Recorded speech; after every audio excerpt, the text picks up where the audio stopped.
Bonsoir, mardi 17 novembre, bienvenue dans le journal de la rédaction de TV78. Voici les titres de l'actualité locale. Avec la fermeture des commerces non essentiels depuis le début du confinement, des solutions s'imposent pour poursuivre tout de même un minimum d'activité. 50 ans en Yvelines va lancer Shopping Sky, un marché virtuel dédié aux produits vendus dans les 12 communes de l'agglomération. Pour contrer l'épidémie de Covid-19, des centres de dépistage ouvrent dans ou à proximité des gares. Ils sont déployés par l'Île-de-France en partenariat avec les collectivités locales. Dans les Yvelines, 8 gares sont concernées, dont celle de Saint-Quentin en Yvelines à Montigny-le-Bretonneux. Et puis vous le savez, la pratique du sport est limitée en ce moment, crise sanitaire oblige, mais des dérogations existent pour les athlètes de haut niveau. Les entraînements restent autorisés pour une centaine de sportifs dans le département qui préparent de prochaines compétitions. La décision était attendue hier, elle a été finalement proclamée ce matin. L'élection municipale est invalidée au Chênay-Recancourt par le tribunal administratif de Versailles. Rappelez-vous, le 15 mars dernier, Richard Delepierre l'avait emporté sur le maire sortant Philippe Briot avec seulement 76 voix d'écart. Ce dernier avait alors déposé un recours pour faire annuler le scrutin avec l'argument de l'abstention due à la crise sanitaire et d'un sondage à charge dont le résultat a été révélé quelques jours avant l'élection. Finalement, lors de l'audience le 3 novembre dernier, le rapporteur public avait demandé l'annulation pour d'autres motifs, l'affichage de 3 panneaux accusant Philippe Briot d'être un menteur ainsi qu'une photographie diffusée sur Facebook montrant une partie de son patrimoine. Le tribunal administratif a donc suivi ses recommandations. Élection de Richard Delepierre annulée au Chênay-Recancourt. Les réactions à cette décision à suivre dans un reportage que nous vous proposerons ce soir sur TV78. C'est à retrouver dans l'émission 7-8 politique présentée par Wilfried Richy ce mardi à 21h30 sur TV78. Avant de développer les titres, également ce déplacement ministériel ce matin à Guyancourt.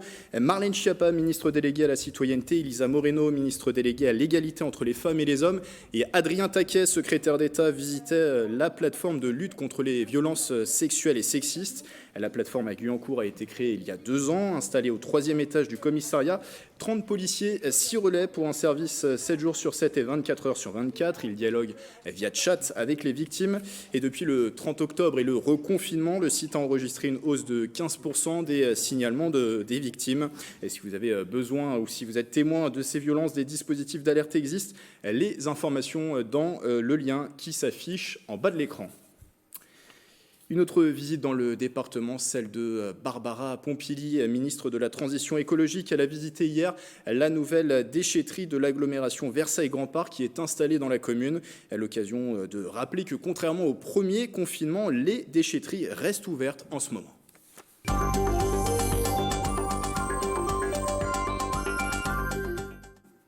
Certains ont l'autorisation d'ouvrir, d'autres sont fermés sur décision administrative depuis le début du confinement le 30 octobre. Pour les commerces dits non essentiels, une organisation est donc nécessaire pour tenter de s'adapter aux contraintes et de faire face aux difficultés. Des solutions existent, on va en parler dans ce journal un peu plus tard. Regardez déjà ce sujet, il a été tourné du côté de Voisins-le-Bretonneux et au Clé-sous-Bois avec Nicolas Dandry et Justine Brasier.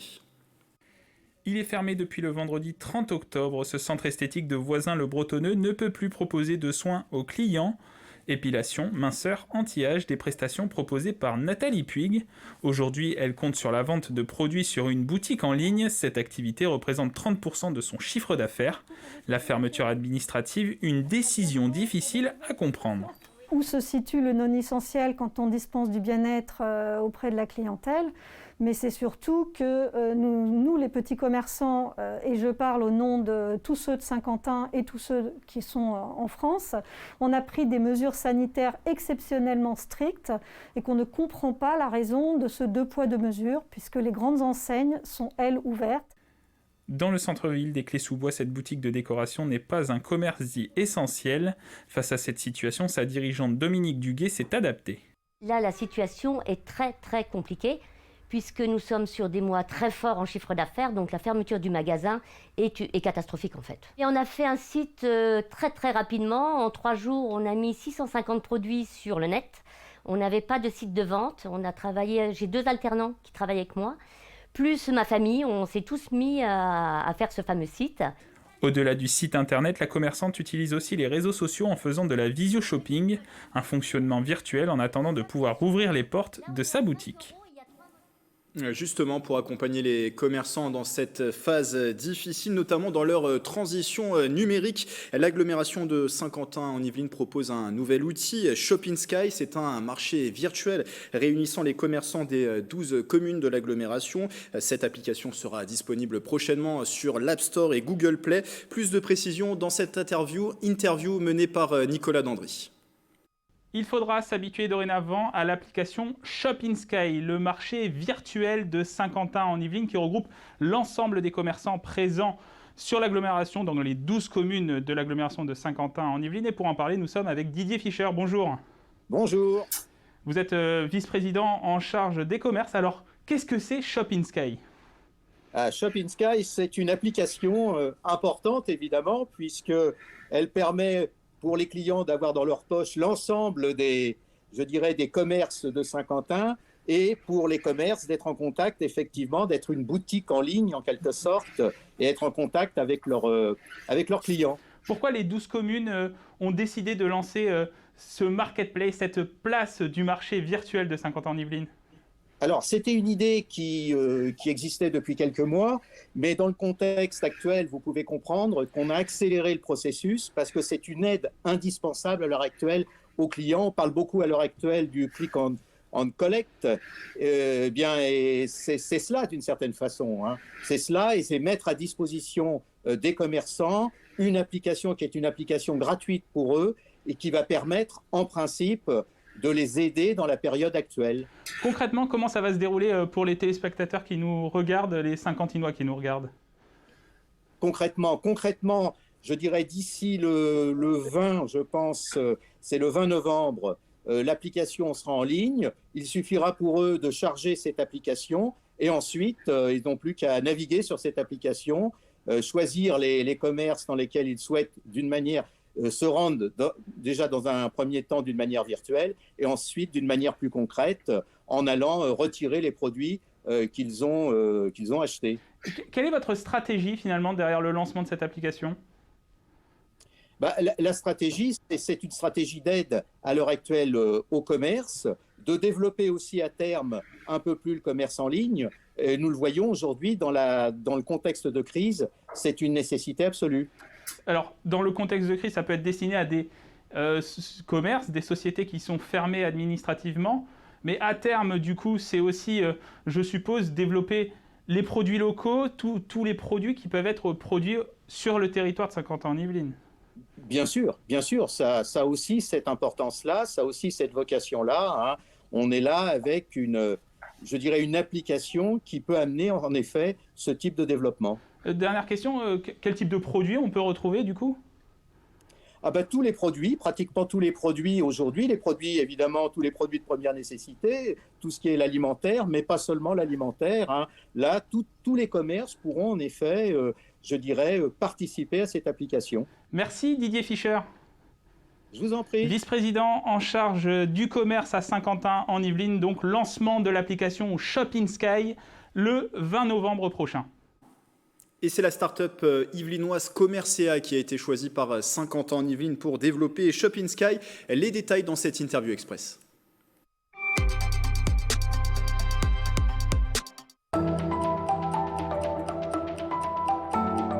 Commercea, c'est une plateforme de redynamisation des commerces de centre-ville. Nous, ça fait 5 ans, et je pense que ça fait au moins 15 ans que les commerces ont beaucoup de difficultés en centre-ville. On connaît tous les raisons, les centres commerciaux, Internet et ainsi de suite. Nous, notre métier, c'est de refaire venir les consommateurs physiquement dans les commerces.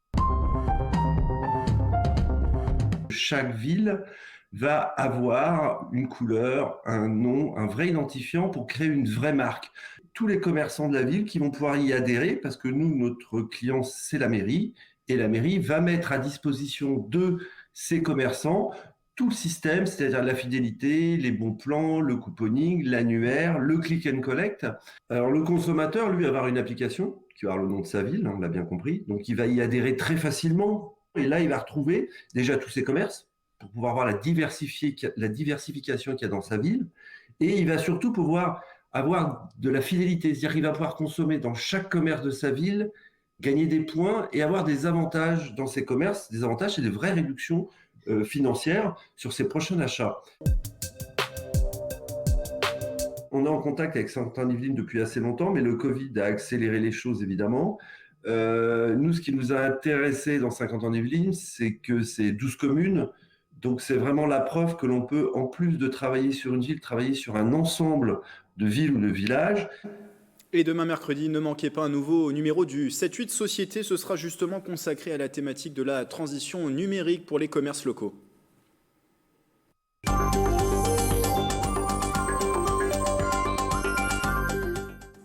Dans le reste de l'actualité, la gare de Saint-Quentin en Yvelines accueille depuis hier un centre de dépistage au Covid-19. C'est à l'initiative de la région Île-de-France qui déploie ses structures dans 50 gares franciliennes. 8 sont concernées dans les Yvelines. Patrick Jacques de Dixmude et Justine Brasier. 300, c'est le nombre de tests antigéniques qui devraient être réalisés par jour au nouveau centre de dépistage Covid-19, une structure stratégiquement placée au niveau de la gare de Saint-Quentin en Yvelines. Les gares, il y a souvent des parkings à côté, il y a souvent une bonne desserte de bus et c'est aussi parce qu'il reste encore 50% des franciliens qui se déplacent le matin dans les transports en commun. La structure d'accueil et de test est désormais à disposition des habitants du lundi au vendredi de 13h à 19h, un centre mis sur pied en une semaine. Ici, on avait l'opportunité d'avoir un local vide, donc j'ai demandé à la communauté d'agglomération si ce local pouvait servir de façon à accueillir mieux les gens que dans un barnum dans la période où nous sommes, et l'agglomération s'y montre très réactive. Un nouveau pas pour contenir la propagation du virus selon l'agglomération et espérer relancer au plus vite l'activité économique. Quand vous travaillez, c'est vrai que vous n'êtes pas dans la même situation quand vous avez peur, quand en même temps quelqu'un peut le transmettre. Là, vous diminuez les acteurs de transmission, puisque quand vous le savez, vous restez chez vous par essence. Voilà. Vous êtes pris en charge par un médecin s'il y a une forte charge virale. Mais a priori, c'est aussi de permettre d'organiser le retour de l'activité économique normale. Dans les Yvelines, 8 gares accueillent déjà ou accueilleront prochainement un centre de dépistage antigénique. Au total, en Île-de-France, 50 grandes gares franciliennes sont concernées. Le texte doit être adopté dans les prochains jours à l'Assemblée nationale. La loi de programmation de la recherche continue de susciter des oppositions. Une manifestation se déroulait ce mardi au départ de la Sorbonne à Paris et dans le cortège, la faculté de droit et de sciences politiques de l'université Versailles-Saint-Quentin. Parmi les craintes exposées, le processus de recrutement des professeurs qui pourrait être modifié. Écoutez le doyen de la faculté interrogé par Éléonore Sinoquet et Michael Elmidoro.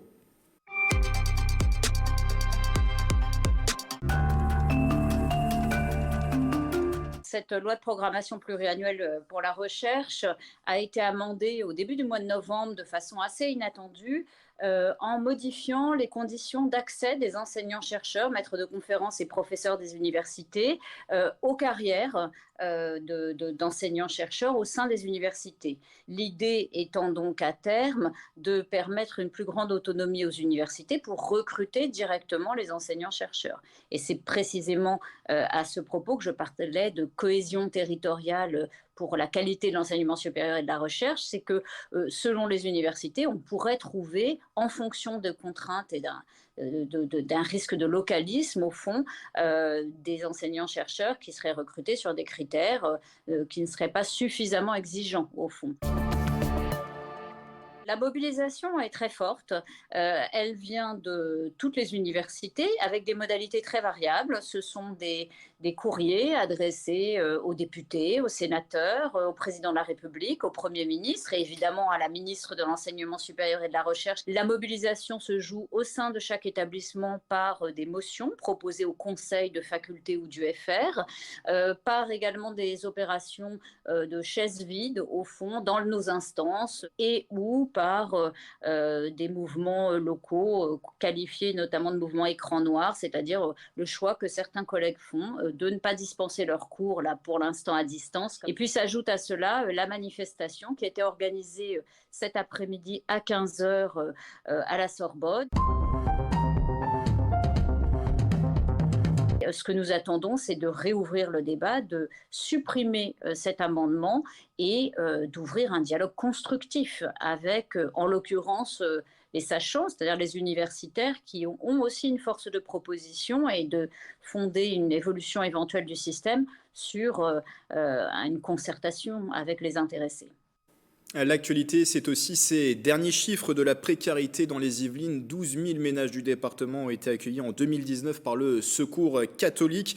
Et un constat, la situation des personnes les plus pauvres s'aggrave davantage. Les explications de Mélanie Poquet. Une précarité qui s'installe dans le département et des signaux plutôt inquiétants, comme la présence plus importante d'enfants dans les familles. C'est l'un des principaux indicateurs relevés par les bénévoles du Secours catholique des Yvelines. Les familles avec enfants, c'est 49% des ménages rencontrés pour cette année 2019. Ça, c'est quelque chose qui est nouveau sur les 5 dernières années, où globalement la politique familiale quand même permettait, par la présence des enfants, d'avoir des compléments de revenus pour les ménages. Aujourd'hui, ces aspects-là sont plus du tout suffisants. Et quand on a un quart des ménages qu'on reçoit qui sont des femmes avec enfants, des familles, des mères isolées, on va dire, ça veut dire pour nous les Yvelines, on parle de 3000 femmes. Sur ces 5 dernières années, le Secours catholique des Yvelines note aussi une dégradation autour du logement. Aujourd'hui, les bénéficiaires ont pour la plus grande majorité un logement précaire. Il n'y a pas assez de construction de logement social. On reste coincé dans du logement d'urgence ou du logement temporaire, de l'hébergement temporaire, c'est pas du logement. Et du coup, on reste dans une situation précaire qui ne permet pas de se projeter à long terme.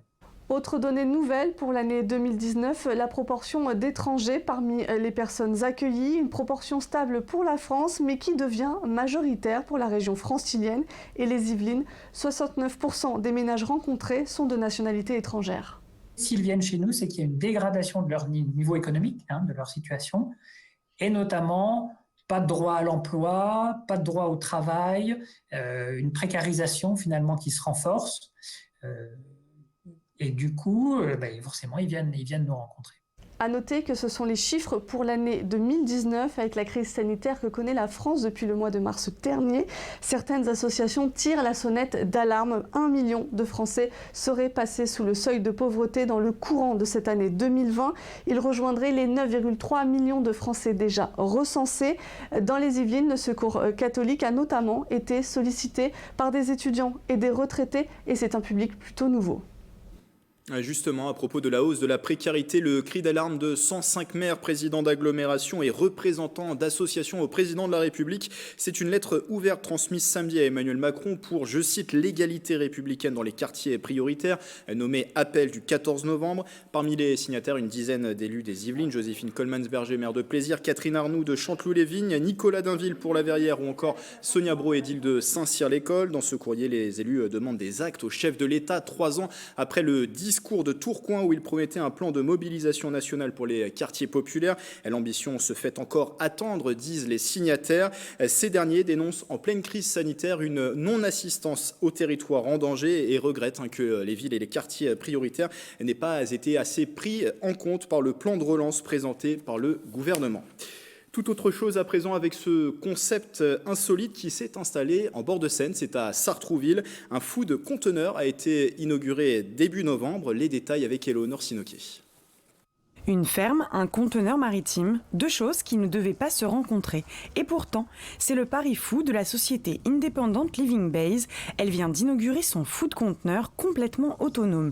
Des fruits et légumes doivent y pousser. C'est à Sartrouville, en bord de Seine, que ce drôle de concept a pris place. Alors c'est très simple. Dans ce conteneur, il y a comme des jardinières, avec de la terre, ce qu'on appelle de la terre hors sol. Donc de la terre normale, mélangée avec du compost. Les plantes ont leurs racines qui prennent pied dans ces jardinières. Elles sont arrosées par de l'eau de pluie que nous récupérons, stockons, filtrons et éclairées par des LED qui, elles, ne s'appuient que sur de la lumière produite par des panneaux solaires photovoltaïques implantés en toiture du food container. Ce food conteneur est pour le moment en phase d'expérimentation et ce pendant 1 an, soit 4 saisons, ce qui permettra de tester le système, quelles que soient les conditions météo. L'objectif, c'est de démontrer qu'il est bien possible de créer un nouveau système de production agricole utilisable pour tous ceux qui vivent en autonomie. En autonomie, ce sont les réfugiés, dans les camps de réfugiés, qui n'ont aujourd'hui aucune possibilité de subvenir à leurs besoins alimentaires dans des conditions normales. Ce sont les scientifiques qui vivent en base vie autonome. Donc avec ce type de système, on a la possibilité qui est mobile, on a la possibilité de produire proche du lieu de consommation. Et c'est ça qui est essentiel. Pour gérer cette expérimentation, Independent Living Base a embauché Mourad Ouachi, responsable du prototype. Pendant toute cette année et installé dans un mobil-home, il veillera 24 heures sur 24 et 7 jours sur 7 sur le food conteneur. J'habite sur la base Independent Living Base depuis le 3 août 2020. Tous les jours, je m'occupe de faire tourner cette base et je m'occupe aussi tout simplement de faire pousser toutes ces plantes, de suivre leur évolution et de vérifier leur état de santé et pour poursuivre jusqu'à la récolte. Une vingtaine de variétés de fruits et de légumes pousseront donc pendant 1 an dans cette ferme insolite, une manière de déterminer si le food conteneur autonome pourra devenir un nouveau système agricole. Le sport, et je vous le disais dans les titres, depuis le début du confinement, une centaine de sportifs de haut niveau des Yvelines peut continuer à s'entraîner normalement. Cette dérogation permet à ces athlètes de continuer à se préparer physiquement et techniquement pour les prochaines échéances. Le reportage de Mickaël Elmidoro. Leur quotidien n'a pas été bouleversé avec ce deuxième confinement. Ces jeunes tennisman peuvent s'entraîner tous les jours au comité de tennis des Yvelines de Feucherolles. Ils ont obtenu une autorisation ministérielle pour pouvoir continuer leurs activités. Donc en fait, il y a des listes de haut niveau, sportifs jeunes haut niveau. Et je figure dessus en liste espoir. Du coup, j'ai le droit de m'entraîner. Donc je m'entraîne ici la semaine, avec des partenaires qui sont pareils sur liste haut niveau, et le week-end, je peux pas aller dans mon club parce que c'est fermé.